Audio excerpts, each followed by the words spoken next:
베투스는 마음이 흔들렸다. 이상한 생각이 들었다. 그는 맥팔레인에게서 시체로, 시체에서 맥팔레인에게로 시선을 옮겼다. 마침내 그는 지시대로 행했다. 무엇을 보게 될지 거의 예상하고는 있었지만 그래도 충격이 만만치 않았다.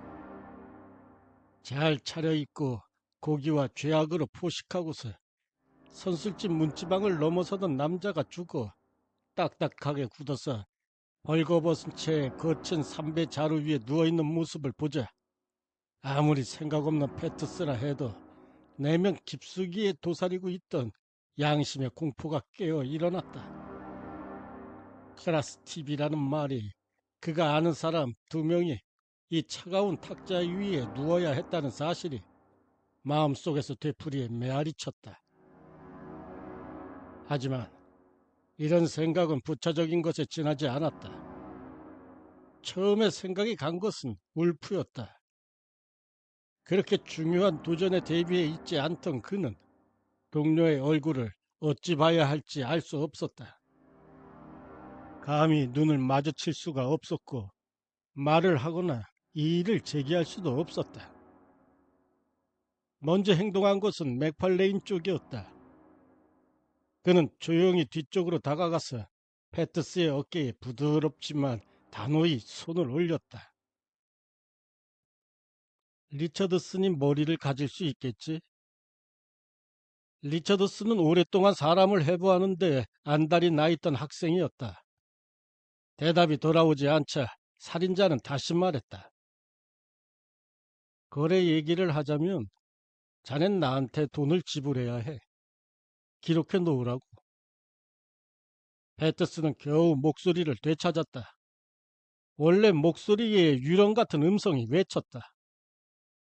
지불이라니 무슨 대가를 지불한단 말이야? 무슨 소리야? 물론 해야지. 수단 방법 가리지 말고 지불해야 해.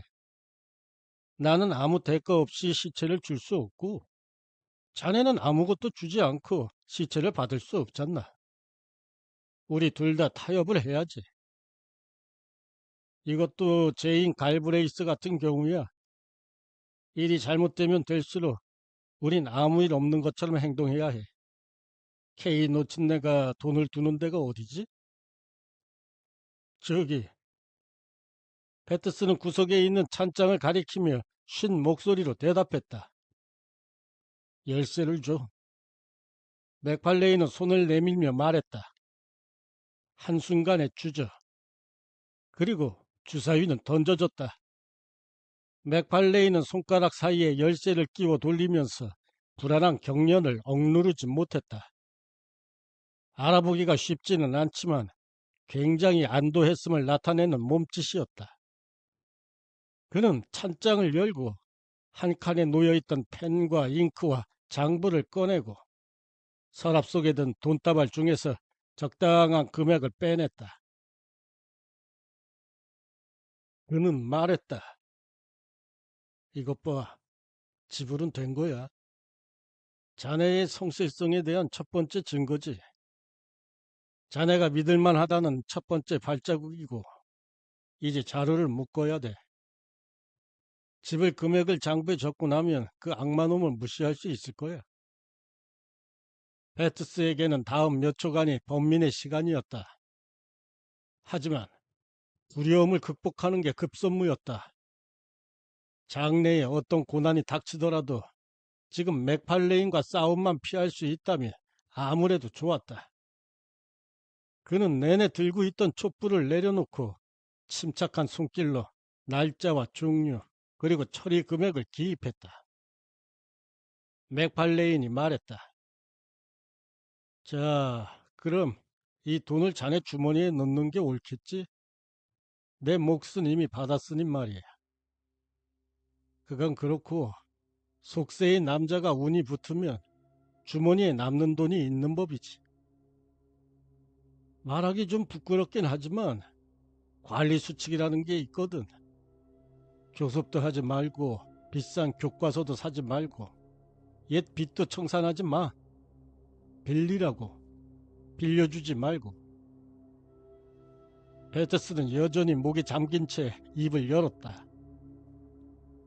맥팔레인, 난 자네를 감싸느라 교수대에 목을 밀어넣었어. 울프가 외쳤다. 나를 감싸느라? 이런. 내가 보기에 자넨 솔직히 자기 방어를 하느라 그래야 했던 거야. 내가 곤란해지면 자넨 어떨 것 같아? 이 사소한 두 번째 사건은 명백히 첫 번째 사건에서 파생된 거라고.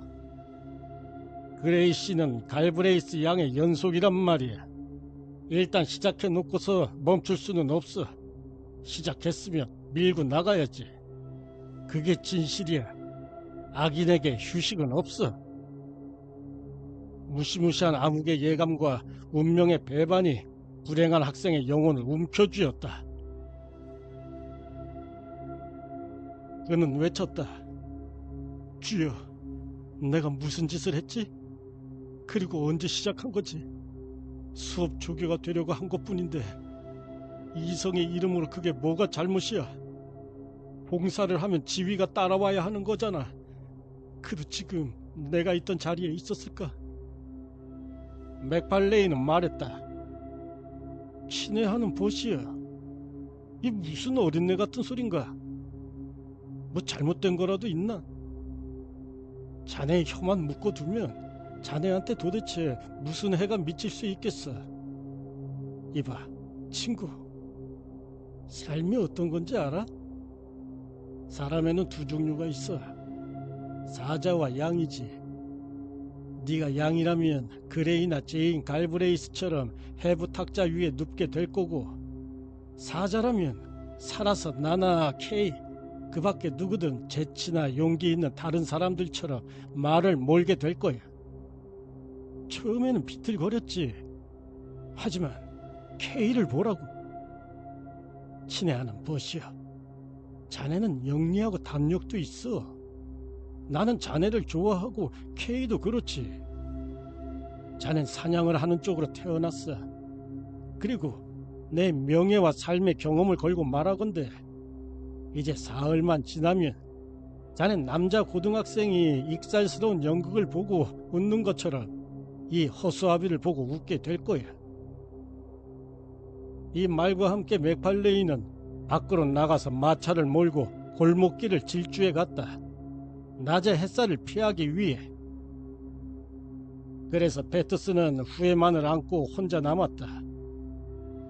그는 자기가 얽혀버린 비참한 시신을 보았다.